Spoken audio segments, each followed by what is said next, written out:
My dear associates in the path, Pranam. We are all happily aware these days of Basanth are the ones when the divine grace flows torrentially from the center.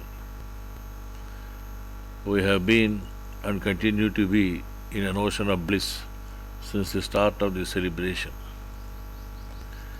In fact, ever since the Master has deigned to enter into our hearts and make it his temple, we were living in the ocean of bliss, consciously sometimes and sometimes otherwise.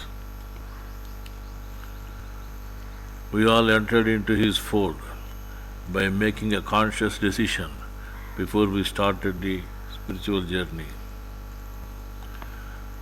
The world is in the throes of a new era. Materialism is slowly yielding to the path of spiritual living. Though some may consider this a tall claim, it is true, and for a spiritual person, the signs of awakening are clearly visible. Spiritual awakening is becoming an increasingly common occurrence among normal, everyday people. Once considered to be the privilege of sages and saints, many are now seeking and finding the goal of their lives. More and more are yearning to live an enlightened life. There are many amongst us who live in the higher planes of consciousness all the time, praying to uplift humanity from its rather beastly life. They may not be all that visible with the long beards, torn clothes, or silken ochre robes. But surely they are here, and persons who can feel the vibrations around can convince themselves of it. But I believe that there is more to the spiritual journey than just awakening.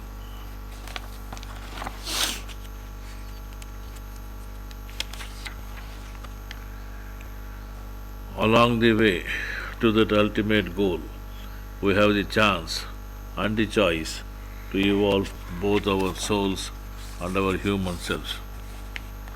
Indeed, we must grow in addition to the awakening if we want to know the true wholeness and gain a holistic perspective of our existence. This is an integral approach to awakening that does not deny the inventiveness of our human minds, the desires of our human hearts, and the expression of our individual souls. Awakening and enlightenment should naturally lead us to live a life of equanimity, cooperation, and coexistence.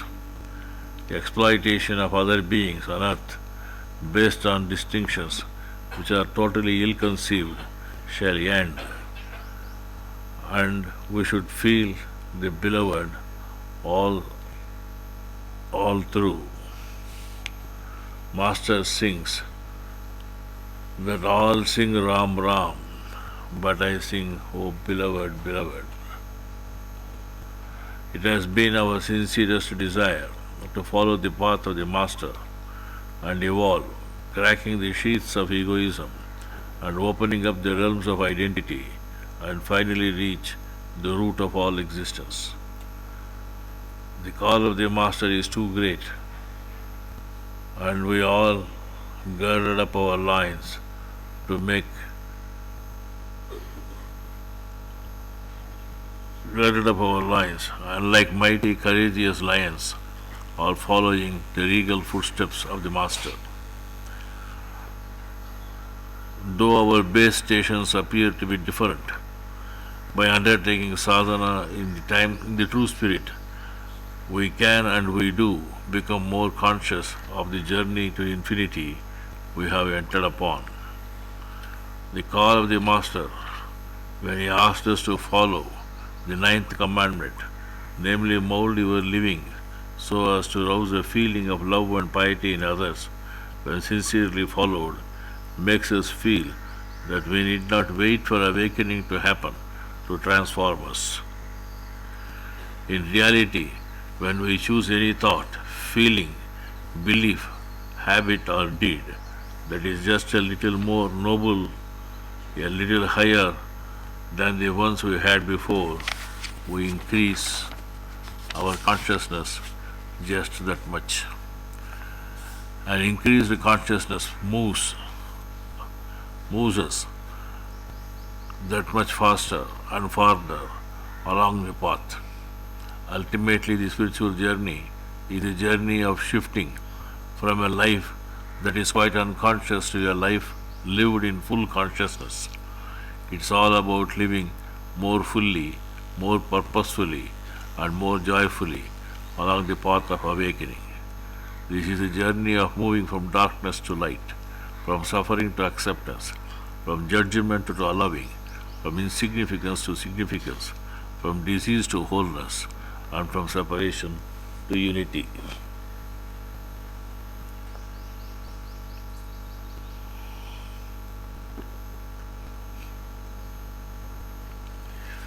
As we work through each step on the spiritual journey, we are really making a horizontal move along the imaginary scale from left to right within that step, followed by a vertical move up to the next step and move in that from right to left. In fact, in the game of life we develop by experience, there are two steps for each level of consciousness, one for moving from left to right and the other for moving from right to left. As you are aware, the two steps relate to one level of consciousness depicted more candidly in the book Towards Infinity of the Master. Such 10 steps are to be covered if one desires to move in universal consciousness. The lessons of spiritual life are taught by the Lord very systematically.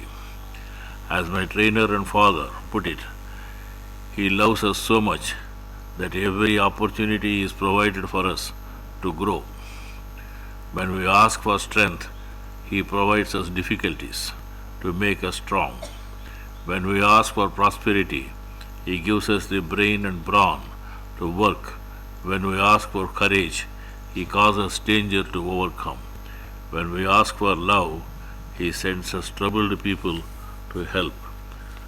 When asked for wisdom, he gives us problems to solve. The way of instruction of the Lord is difficult to understand, but when we understand the joy of awareness of his love, it has no bounds. Needless to say, the aspirants may have to be honest and clear while attempting to fill the forms related to Pindare's questionnaire to evaluate themselves and their progress in the path. We work through thoughts, feelings, beliefs, habits, and actions in relation to any given step in order to lift them all to a higher level. As we achieve mastery within a step, we propel ourselves vertically to the next step. At any time, we may move so far from left to right within a given step that you slide right off the scale and into your full consciousness, the awakened state. Others find themselves awakening spontaneously, with no conscious plan to do so. For most of us, however, we must work to move both horizontally and vertically in order to make our way on the spiritual journey.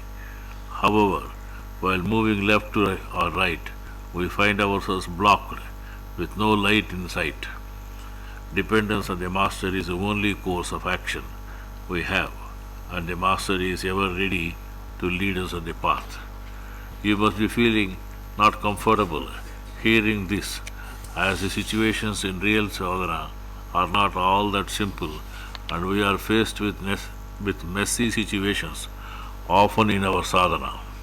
Though I said the movement is linear or vertical, many a time the path is a spiral one. We find ourselves skipping steps and certain times repeating the steps and relearning the lessons. Certain times we seem to be on two steps, as we all observed in the case of Viveka and Vairagya, and devotion and surrender. We fall back many a time in the path to reassure ourselves that we are on the right track.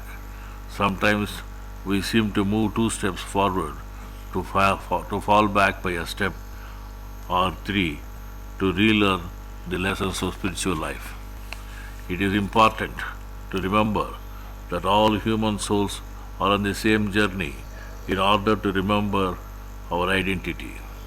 When Master says all are moving in the path, we find it rather odd since we have evaluated others by our yardsticks and call them as either believers or heretics, either good or bad. Master says, the idea may look foreign to you at first sight, but if you pause a little to consider the problem, the destination, you will surely come to the conclusion that you are sailing towards your own home, wherefrom you have been snatched away by the irony of fate. In reality, there is only one spirit, and all egos are fictions or illusions. The Vedic statement, Ekam Sat Vipraha Bahuda Vadanti, is true in every sense of the term. In the spiritual journey we have undertaken, it is what we do and who we become along the way to realization of oneness is what matters. Ironically, whatever we become is illusory, and the ever-receding infinite keeps us restless in the path, and the journey is on and on. As we move in the path and near our destination, several godly attributes get conferred on us. The major divine attribute is all related to sadhana, and they help us move in the path with greater strides joyfully. It is obvious that as we progress in the path, we feel that we have a separate entity and that others do not feel all that comfortable with us and vice versa. I do not intend to state things which you all know. Vairagya is an essential divine attribute, and that alone keeps us going in the path, accepting things good and bad as we progress. The next attribute, which may appear as opposite of the first, is a sense of belonging.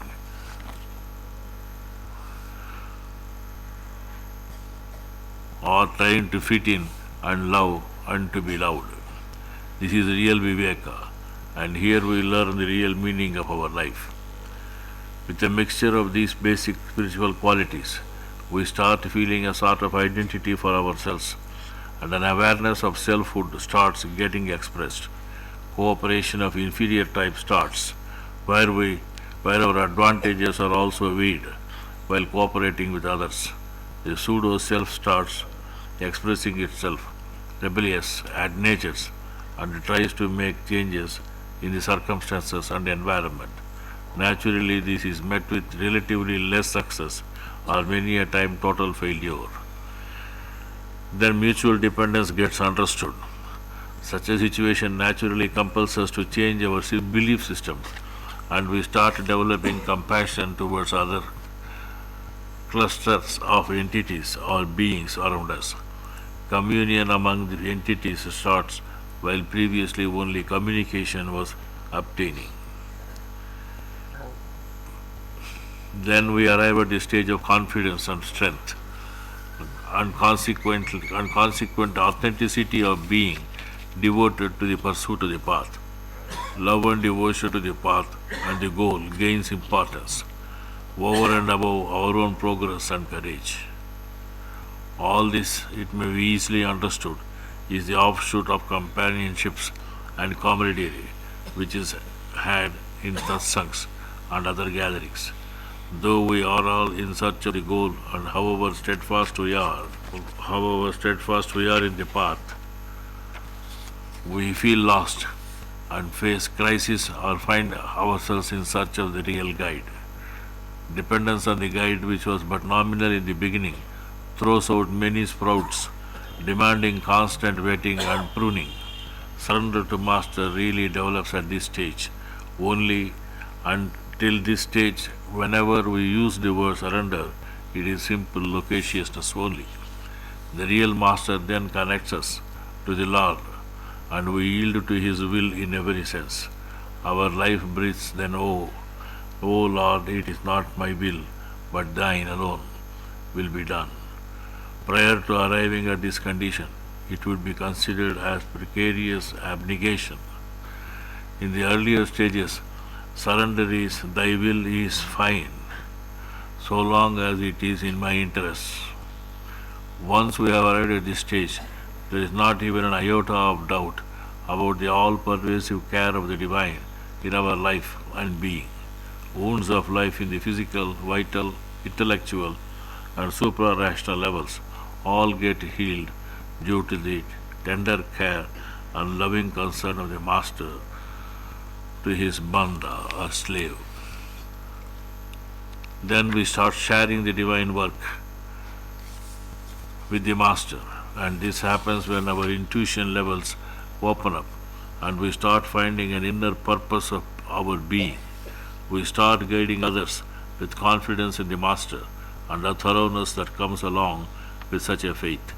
Infallibility of our will is one of the characteristics,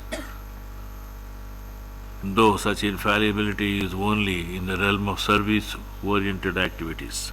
Several are the gifts from the Master at this stage, mostly arriving as tools to serve others and bring change in the spiritual fabric. We start participating in creative functions of the Master, which stage Master calls Prapanna Prabhu.